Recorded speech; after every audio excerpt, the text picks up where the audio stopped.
Friends, welcome to my YouTube channel. तो friends, आज हम कुछ क्वेश्चंस लेके आए हैं जो कि इंग्लिश पेडागोगी से रिलेटेड क्वेश्चंस हैं, जो कि आपके एग्ज़ाम के बेसिस पे काफ़ी ज़्यादा इंपॉर्टेंट है। तो जितना जल्दी आपके अब एग्ज़ाम काफ़ी नज़दीक हैं, तो ज़्यादा ज़्यादा प्रैक्टिस सेट लगाते रहिए और अपने आप को देखिए कि कहाँ पे गलती कर रहे हैं। जिस टॉपिक पर गलती कर रहे हो उसको कोशिश करिए कि उसमें कितना बेटर से बेटर आप कर सकें। चलिए स्टार्ट करते हैं अपने कुछ क्वेश्चंस को। देखिएगा कि आप कितने इस पे से कर पा रहे हैं। आंसर्स इसमें नीचे ही दिए गए हैं और बाकी तो देखते हैं। चलिए स्टार्ट करते हैं अपनी वीडियो को। तो पहला क्वेश्चन है यहाँ पर, तो which of the following will help learners take great responsibility for their own learning. मतलब इसमें से कौन सी जो लर्नर्स को की रिस्पॉन्सिबिलिटी हो जाती है फॉर उनकी अपनी लर्निंग के लिए, क्या इसकी रिस्पॉन्सिबिलिटी हो जाती है लर्नर्स के लिए। तो कंट्रोल्ड राइटिंग टेक्स्ट, मतलब राइटिंग टेस्ट जो होता है कि राइटिंग टेस्ट को कंट्रोल करना, मतलब जो लिख रहा है, जो लर्नर्स लिख रहे हैं उसको कंट्रोल करना आना चाहिए। पीयर असेसमेंट आना चाहिए, आकलन आना चाहिए। समेटिव असाइनमेंट आना चाहिए, तो या सुपरवाइज्ड रीडिंग सेशंस आने चाहिए। तो option number D summative assignments होता है। जो लर्नर्स होते हैं उनमें ज़्यादा से ज़्यादा, मतलब ये माना जाता है, जितना माना जाता है कि नोट्स वगैरह जो होते हैं, हमें हमारे जितने अच्छे होते हैं नोट्स, जितनी हेल्प करते हैं हमारे बनाने में, तो वो हमारी रिस्पॉन्सिबिलिटी होती है कि हमने जो पढ़ा है, हमने जो चीज़ जो हम ऑब्ज़र्व जो लिख रहे हैं, जो समझ रहे हैं, वो हमारी जो समझ होती है वो कहीं ना कहीं हमारी जो असेसमेंट होती है, जो एक तरह से जो असेसमेंट होता है उसका आकलन होता है, वो समेटिव असेसमेंट के उस पर किया जाता है। ठीक है, आगे चलते हैं नेक्स्ट पॉइंट पर। The main purpose of assessment, तो असेसमेंट का मेन पर्पस क्या है? To give practice in writing, to improve the teaching technique process, to decide pass and fail, या ऑप्शन नंबर डी है to measure achievement of learners. तो यहाँ पर option number B, जो कि आपको स्क्रीन पर दिख रहा होगा, ऑप्शन नंबर बी हो जाएगा कि इम्प्रूव करना, टीचिंग लर्निंग प्रोसेस को इम्प्रूव करना मेन जो असेसमेंट का मेन पर्पज़ होता है। ठीक है, जो क्वेश्चन नंबर नेक्स्ट पर चलते हैं। When younger learners are taught to improve their spelling with punctuation, they will, option number one sorry option number one है nurture their creativity, option number B है sharpen their listening skills, option number C है improve their accuracy, या D enhance their fluency.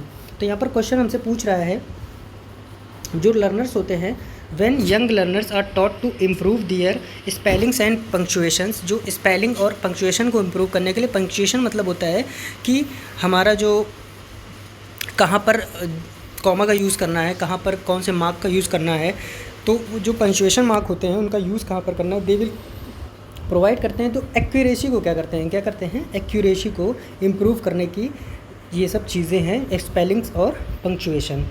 Instead of asking questions, जो question पूछने की जो and getting answers from her learners, a teacher give some short text and ask her learners to frame question, his primary object is to, मतलब एक teacher हैं जो कि बच्चों से कुछ क्वेश्चन पूछने के बजाय आंसर देती हैं और फिर उनसे पूछती हैं कि ये क्वेश्चन किसका है, ये मतलब ये आंसर है, ये किस क्वेश्चन से रिलेटेड है। मतलब एक तरह से एग्जाम्पल और उसकी एग्जाम्पल देकर किसी चीज़ को समझाना डिडक्टिव मेथड में आ जाता है, और किसी परिभाषा देने के बाद किसी एग्जाम्पल को समझाना जो होता है इंडक्टिव मेथड। डिडक्टिव मेथड आप पढ़ चुके हैं पेडागोगी की क्लास में, हमने आपको डिस्कस एलोब्रेट किया हुआ है, अच्छे से एलोब्रेट किया है कि इंडक्टिव मेथड क्या होती है, जिसको हिंदी में बोलते हैं आगमनात्मक विधि या निगमात्मक विधि होती है, जो डिडक्टिव एंड इंडक्टिव मेथड होती है। तो उसी के बारे में बात कर रहा है कि एग्जाम्पल देने के बाद क्वेश्चन पूछना किसके उसमें आता है। तो make the learners realise the difficulties faced by teacher in preparing questions, option number B है enhance the learners analytical and critical thinking. तो जाहिर सी बात है, यहाँ पर जब क्वेश्चन देकर जब बच्चे को क्वेश्चन आंसर दिया जाएगा, उसके बाद उसको किसी पॉइंट को, किसी ऑब्जेक्ट को पहचानना होगा। जैसे एग्जांपल देने के बाद किसी चीज़ को पहचानना कि सपोज़ ठोस ये चीज़ें, बच्चे को एक प्राइमरी स्कूल में आप टीचर बनने जा रहे हैं, वहाँ पर अगर बच्चों से पूछा जाए ठोस द्रव गैस में अंतर बता दीजिए, तो ठोस के कुछ आप एग्जांपल दे देंगे। कुछ एग्जांपल जैसे आप सामने बता देंगे कि ये बॉल पड़ी हुई है, या चौक है, या डस्टर है, या मार्कर है, बोर्ड है। इस तरह से आप एग्जांपल्स दे देते हैं और उसके बाद बच्चों से पूछते हैं कि ये किसके अंतर्गत आता है, द्रव्य है, गैस है, या ठोस है। तो ये जो इस तरह का जो मेथड होता है, इस तरह की जो लर्निंग होती है, वो बच्चों को उनकी थिंकिंग का विस्तार करने में, अर्थात जो उनकी क्रिटिकल थिंकिंग होती है उसको एक्सप्लेन करने में, मतलब वो सोचने पे बच्चा मजबूर हो जाता है। तो वही होगा analytical and critical thinking enhance the learners. तो ऑप्शन नंबर बी यहाँ पर हमारा राइट ऑप्शन हो जाएगा।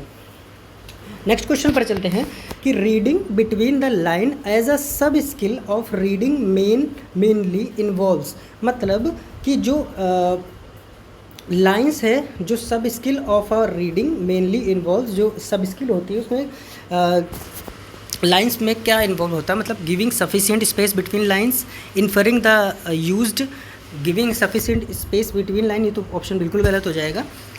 मतलब वहाँ पे लिखने की ये बात नहीं बता रहा है कि मतलब कि आपको कितना स्पेस देना है, कितना लिखने की, इस स्किल्स को नहीं बता रहे। इसमें मेन पॉइंट्स जो होते हैं, सब स्किल जो होती है किसी पॉइंट, जब हम कोई टॉपिक को तैयार करते हैं तो उसमें कुछ नोट्स बनाते समय हम क्या करते हैं, ज़्यादा से ज़्यादा कुछ कीवर्ड्स ले लेते हैं। कीवर्ड्स के थ्रू हमारा जो, उसी को सब स्किल्स बोला जाता है। सब स्किल के थ्रू हम नोट्स को डिनोट करने के इतने आसान से आसान तरीके में वो समझाया जा सकता है, उसको सब स्किल बोलते हैं।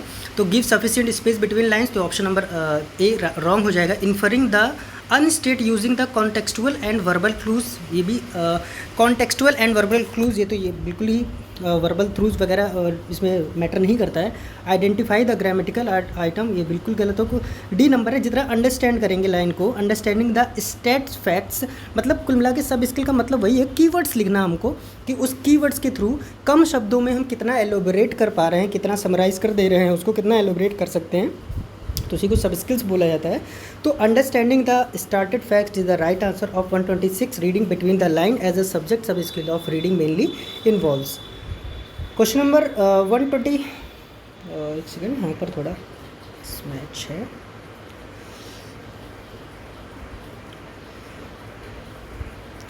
चलिए 127 नंबर क्वेश्चन पर आते हैं। Correct speech habit can be develop most effective through, जो करेक्ट स्पीच हैबिट होती है, जो वो क्या डेवलप करती है, ज़्यादा इफेक्ट क्या, कहाँ प्रभाव ज़्यादा डालती है। Verbally vocabulary practice, quizzes, dictations या प्रोनाउंसिएशन प्रैक्टिस। ज़्यादा प्रोनाउंसिएशन जितना अच्छा होगा आपका, जब जितना अच्छा आप प्रोनाउंसिएट कर पाएंगे उस तो आपकी स्पेलिंग ऑटोमेटिक क्या हो जाएगी, सही हो जाएगी, स्पेल आप अच्छा करने लगेंगे। जब प्रोनाउंसिएशन ही नहीं सही होगा तो आप किसी चीज़ को ना एलोबरेट कर पाएंगे और उस मीनिंग को लिखने में भी आपको प्रॉब्लम होगी। तो जितना ज़्यादा प्रोनाउंसिएशन अच्छा होगा उतनी ज़्यादा मीनिंग और उसकी जो स्पेलिंग है दोनों आपकी क्या हो जाएगी, सही हो जाएगी। वो मोस्ट इफ़ेक्टिवली थ्रो है किसके लिए, डेवलप करने के लिए करेक्ट स्पीच हैबिट्स को। ठीक है, 128 नंबर क्वेश्चन पर चलते हैं। After reading a poem a teacher involves the learners in A group. एक पोएम को पढ़ने के बाद टीचर जो होता है, जो लर्नर्स हैं, मतलब उसके जो सीख रहे हैं बच्चे, उनको एक ग्रुप में ग्रुप वर्क देता है। One group right the summary of the poem, एक ग्रुप को बोलते हैं कि आप इसकी समरी लिखिए, मतलब शॉर्ट इन्फॉर्मेशन इसमें लिखिए पोएम की। और another draw a picture to depict the main theme and yet another set the poem to music that this activity. और दूसरे को ये बोलते हैं कि किसी पिक्चर को ड्रा करते हुए आप इस पोएम को समराइज़ करते हुए बताइए। एक को बोलते हैं शॉर्ट से स्टोरी लिखिए, उस पर मतलब डिस्क्रिप्टिव मतलब लिख कर बताइए शॉर्ट स्टोरी में, मतलब अगर कोई पोएम है वो 1 पेज की है तो उसको कुछ वर्ड्स में, तो 2-3 मुश्किल 10-15 लाइन में आप उसको कवर करने की कोशिश करिए, उसमें बताइए, समराइज़ करिए। और सेकंड को बोलते हैं आप पिक्चर के थ्रू बताइए कि क्या बताना चाह रहे हैं इस पोएम के थ्रू। तो ये है दिस एक्टिविटी किस पे बेस्ड ऑन है, cater to diverse ability and interest, is aimed and it preparing the learners for assessment, will distract the learner from lesson. ये तो बिल्कुल ही नेगेटिव पॉइंट हो गया हमारा क्वेश्चन, ऑप्शन नंबर सी हो नहीं सकता। Is where is a sheet waste of, is a share waste of time. तो ऑप्शन नंबर सी और डी पूरी तरीके से गलत हो जाता है। ऑप्शन नंबर ए बी दोबारा से चेक करते हैं। Caters to diverse ability and interest, मतलब जो इंटरेस्ट होता है, इंटरेस्ट और एबिलिटी के रूप में जो डाइवर्स होता है, तो ये आपको ऑप्शन जो हमारा ए है वो राइट ऑप्शन हो जाएगा 128 का। क्वेश्चन नंबर 129 पे चलते हैं। Young learners will enjoy a play, किसी प्ले को जो लर्नर हैं वो एंजॉय कर रहे हैं, मतलब जब प्रारंभिक शिक्षा की आप बात करते हैं, प्राथमिक शिक्षा की बात करते हैं, तो बच्चे खेल खेल में सीखते हैं। Play included in the text book when they enact the play, जब प्ले करते हैं वो, अच्छा जो बच्चे होते हैं वो, इसका अर्थ यह है कि जो बच्चा होता है वो करके ज़्यादा अच्छे से सीखता है जो बुक में दिया गया है, या पढ़ के ज़्यादा अच्छे से सीखता है। तो जाहिर सी बात है जो हम करेंगे, जो प्रैक्टिकली नॉलेज जो हमारा होता है, वो जितना हम करने की कोशिश करेंगे, जितना उसको प्रैक्टिकली करेंगे, वो जो ज्ञान होगा वो अच्छे से हमारे दिमाग में बैठ जाएगा। तो ऑप्शन नंबर ए ही हमारा यहाँ राइट ऑप्शन लग रहा है, बट आगे चल के ऑप्शन देखते हैं हम। ऑप्शन नंबर बी बोल रहा है get detailed explanation about the play from the teacher. Detailed explanation from, ये थोड़ा सा देखते हैं आगे। रीड द प्ले साइलेंटली, ये तो ऑप्शन बिल्कुल गलत हो जाएगा। रीड द प्ले साइलेंटली, जो बच्चा है प्राइमरी में वो साइलेंटली प्ले, बच्चे का जो बोल के जो प्रारंभिक शिक्षा होती है जो बच्चे की, वो बोल कर वो चीज़ों को साइलेंटली पढ़ने में थोड़ा सा क्या होता है, पढ़ नहीं पाता। उस समय उसकी जो अवस्था होती है वो साइलेंटली पढ़ने की नहीं होती है। और जो ऑप्शन नंबर डी है हमारा, listen to the teacher reading the play, तो ऑप्शन नंबर ए यहाँ पर सही हो जाएगा। जब तक इंटरेक्ट नहीं करेगा बच्चा, जितना अच्छे से इंटरेक्ट करेगा, मतलब प्ले को रोल को खेलेगा, मतलब करके ज़्यादा से अच्छे से सीख सकता क्या, सीखेगा। ठीक है, ऑप्शन नंबर क्वेश्चन नंबर 130 पे चलते हैं। Under constructivist approach to language learning learner and encourage to, जो कंस्ट्रक्टिविस्ट सोच होती है, कंस्ट्रक्टिविस्ट जो अप्रोच होती है हमारी, वो लैंग्वेज लर्निंग और लर्नर्स को इनकरेज करती है। किसके लिए इनकरेज करती है? Avoid error completely, practice language drills mechanically, learns the grammar rule by rule, and the fourth option is discover the rules of grammar from example. तो ऑप्शन नंबर डी यहाँ पर कंस्ट्रक्टिविस्ट जो रचनावादी सोच होती है। कंस्ट्रक्टिविस्ट का मतलब होता है रचनावादी अप्रोच, रचनावादी जो सोच होती है हमारी, तर्क होते हैं, तो वो डिस्कवर करते हैं rule of the grammar for example. तो option number D is the right option for 130 number question. Okay, so देखते हैं हम 131 नंबर क्वेश्चन को। आफ्टर स्टोरी टेलिंग, एक स्टोरी टेलिंग के बाद the learners are asked to change the ending of the story, तो learner से पूछा गया, एक स्टोरी को बताने के बाद लर्नर से टीचर ने क्वेश्चन किया कि asked to change the ending of the story के एंड को चेंज करिए। ये सॉरी ये रॉन्ग हो गया थोड़ा सा, दोबारा से देखते हैं। तो after the story telling session, एक स्टोरी टेलिंग कोई सेशन चल रहा है, मतलब कोई जो है स्टोरी टेलिंग सेशन है, लर्नर्स को पूछा जा रहा है, लर्नर्स आर आस्क्ड, लर्नर्स पूछ रहे हैं to change the ending of the story, this will help the learners. तो the learner are asked to change the ending of the story, तो this will help the learner develop literacy reference skill, evaluate the teacher for एक second,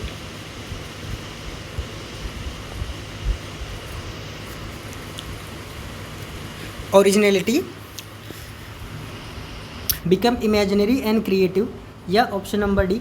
तो imaginative and creative का role यहाँ पर I think is the best option. I think क्या, develop literacy reference skill is, reference skill का यहाँ पर कोई रोल नहीं है। Evaluate the teacher originality, teacher का आकलन नहीं, ये बिल्कुल नहीं हो सकता। Option number B is a totally wrong answer. Option number D understand a grammar better understanding, तो यहाँ पर बिल्कुल नहीं होगा। तो ऑप्शन नंबर सी यहाँ पर is a right answer, becoming imaginative and creative. Okay, question number 132 पर चलते हैं। When young learners are asked to read a text silently, they should be instructed. किसी लर्नर को read a text silently, they should be instructed to infer the meaning of new words from the context and read with comprehension. To pay special attention to grammar item used in the passage. Third option है हमारा to read fast even if they don't comprehend the meaning, या option number D हमारा to stop reading whenever the encounters difficult और phrase. दोनों option यहाँ पर सीधे wrong हो जाएंगे. ऑप्शन नंबर फर्स्ट सेकंड पर चलते हैं दोबारा से. तो ऑप्शन नंबर ए बोल रहा है कि to inform the meaning of the new words from the context and reading with comprehension. तो जो है लर्नर से रीडिंग टेक्स्ट के दौरान क्या क्या देखा जा सकता है, कॉन्टेक्स्ट और रीडिंग विद कॉम्प्रिहेंशन का रूल यहाँ पर न्यू वर्ड्स के यहाँ पर जनरेट होगा. तो ऑप्शन नंबर ए यहाँ पर इज़ द राइट ऑप्शन हो जाएगा हमारा 132 का. Okay, option number question number 133 पर चलते हैं. तो the primary objective of using role play is, the primary objective of using role play is option number 1 to promote the reading habit. Primary object जो होता है किसी रोल प्ले का वो क्या होता है? To promote reading habits, to improve communication acceptance, to develop acting talent, या option number D to evaluate dialogue written skill. तो जो प्राइमरी ऑब्जेक्टिव ऑफ यूजिंग किसी रोल प्ले को, प्राइमरी ऑब्जेक्ट ये होता है कि जब तक कोई improve the communication.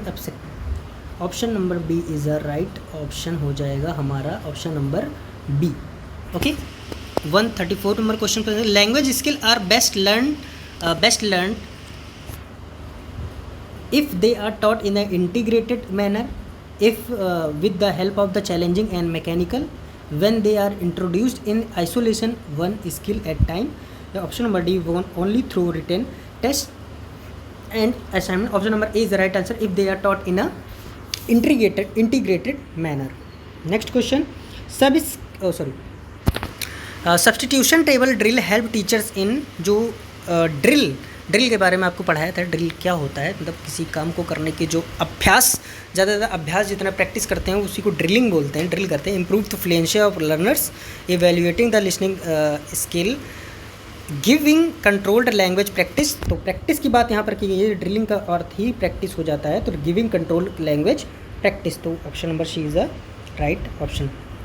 So guys, यही था आज की वीडियो में. उम्मीद है आपको वीडियो पसंद आई होगी. अगर पसंद आई हो तो आप यही होगा कि आप ज़्यादा से ज़्यादा प्रैक्टिस करिए, और जितने ज़्यादा क्वेश्चंस आप प्रैक्टिस करेंगे उतना आपके एग्ज़ाम बेसिस पे. इंग्लिश पेडागॉजी का सिर्फ यही है कि अगर इंग्लिश आपको समझ में आ जाती है, उसकी लैंग्वेज समझ में आ जाती है, तो क्वेश्चन करने में आपको कुछ ज़रा सी भी प्रॉब्लम नहीं होगी.